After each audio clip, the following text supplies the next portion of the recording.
Hey, Yetta, is our home killing us softly? Maybe? Moving forward with the Dekker Team. Moving forward together with the Dekker Team.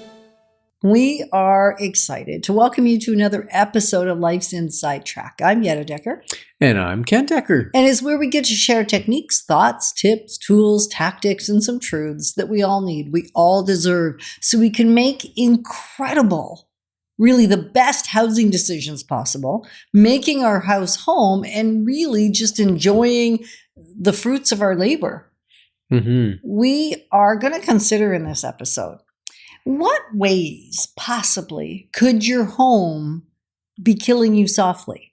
Like you might not hear it, you might not see it, you might not smell it, you might not know it, and it's still having an impact on your well-being. Because a healthy house is a contributor to a healthy life. Yeah. And we need to build some foundations around that because we've had surprises in our own home.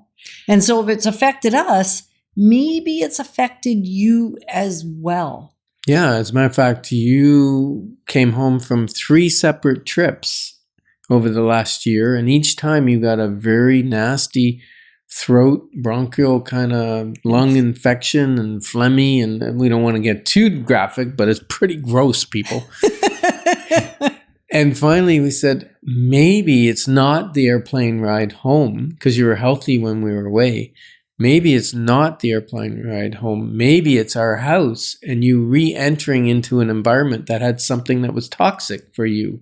Right. And we did some discovery. Yeah, and we're not going to talk about that right now. No, we're not. We're going to leave that one alone. And yet it could be happening to you. And the challenge with, I think, foundationally the challenge is when our health erodes slowly, it's killing us softly or slowly as the case may be, we won't necessarily notice it. Yeah, you won't notice the change. Right, because it's this little tiny minor shift over time. Or maybe it's a bit more sudden, but you still can't put your thumb on it or put your finger on it. And so we're going to talk about some of those hidden things that if you haven't already explored it, you might want to, even if you think you're feeling good. Yeah, because sometimes you maybe if you really think about it, oh, I don't have quite as much energy.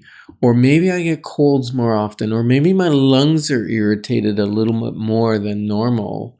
Or what it used to, 5 years ago or 10 years ago. Because some of the things we're talking about, they're not like, oh, I get sick right away. They're like 10, 20 years. For instance, like radon gas, which is odorless, colorless. You can't tell it's there until it builds up and it starts irritating your lungs over time. And eventually it creates cancer.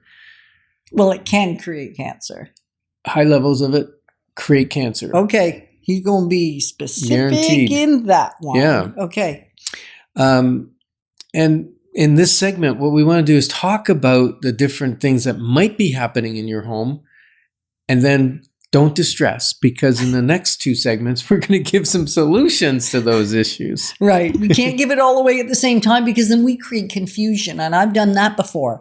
And part of the confusion conversation is because I can't see it, I can't smell it, sometimes our nose starts to be a clue. Like if we've had a water leak can be one of those hidden things because it's usually in the corners or under a leak. Could be a foundation do you know crack. Our condo had a leak recently in Mexico? They sent us pictures, and the poor people below us, their roof was all full of mold and mildew and stains, our master main bathroom had a leak in behind the wall inside. So from our unit, we've got ceramic there. We can't see any leaking.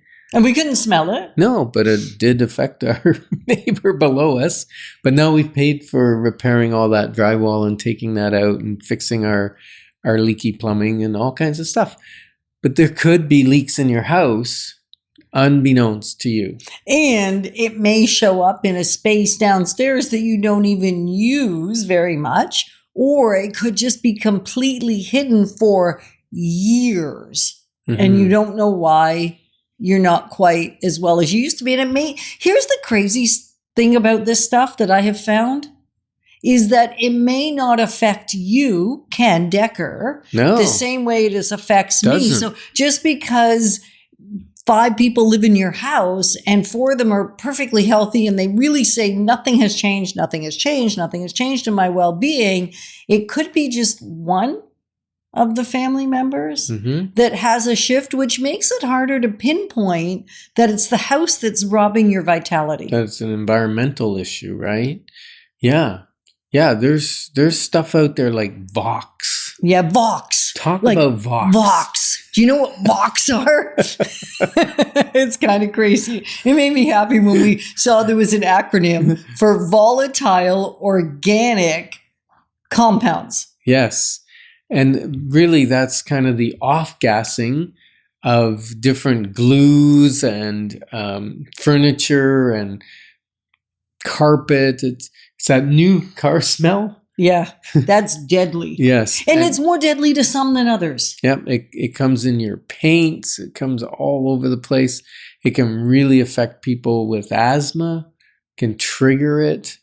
Right. So there's that kind of issue as well. Right. And if you're thinking, okay, you freaked me out now, but I still think you're good people. I still think you're people that I'd like to be part of the Dekker Team community. And I'd like a beautiful house as well as a safe, secure, non-toxic house. Then connect with us and we will invite you into the community. Because what we do know is that over 90% of millionaires have earned a significant portion of their wealth through real estate investments. And so real estate is where it's at. Yeah, and it's not just because we're realtors, even if that's is it? their principal residence, but Right. exactly. It's just a great way to build a wealthy life. Now, what about the nasty water? Can you smell when water's nasty? Not always, No, right? sometimes yes, and sometimes no. Water is one of those things. And when we think it smells nasty because it's got sulfur in it, for argument's sake, that stinky egg smell that's in some parts of Some the well wells water and stuff. especially in the southern part of Ottawa, we think that's toxic and harmful, but that's often not toxic at all. It's the stuff you can't smell that could kill you or harm you. And, there's been cases where people, Walkerton even, you think city water is supposed to be safe, but it's not always safe. And even the stuff they put in it isn't necessarily good for your health, right? Like chlorine. Is a little bit of poison okay? I don't think so. Because if you look at your chlorine jug, what's it say on there about drinking it? Hazard. Okay. And another one is air quality. Yes. And you can't necessarily smell air quality. Every house has a smell. Even my grandkids were here recently and they go, I love the smell of your house. And it's like, I can't smell my house, but they can smell my house. But what if that thing that you're not even smelling is toxic? Yeah, and stale air causes things like, airborne bacteria. You might be getting more colds, more flus than normal. And we're going to talk about some solutions for that too. Isn't that great? And then just to throw in a bonus one, because we got about 30 seconds here. What about electromagnetic interference with your body's chemistry and electron movement? So many things. So tune into the next segment where we're going to look at some of the solutions rather than just the problems. What is with us anyway? Well, we're honored to position you to build wealth wisely because it's about much more than just money. Moving forward with the Dekker Team. Moving forward.